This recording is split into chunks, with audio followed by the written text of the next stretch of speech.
আপনার বাড়ির উত্তর পূর্ব কোণ অর্থাৎ ঈশান কোণে কোনো সিঁড়ি নেই তো?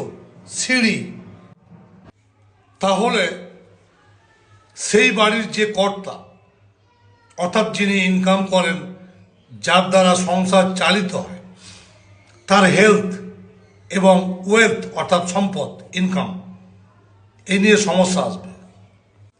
তাই এটাকে তো ভাঙতে পারবেন না।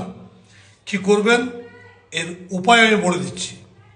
তবে তার আগে অবশ্যই বলে যাবেন আপনার বাড়ির সিঁড়িটি কোন জায়গায় ছিল এবং ভিডিওটিকে বেশি বেশি করে শেয়ার করবেন।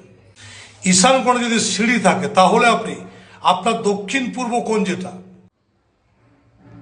সেখানে একটা লাল রঙের নাইট ল্যাম্প সব সময়ের জন্য জ্বালিয়ে রেখে দেবেন। দেখবেন এই যে দোষটা, এই দোষটা কিন্তু কেটে যাবে। বন্ধুরা অবশ্যই কমেন্টসে বলে যাবেন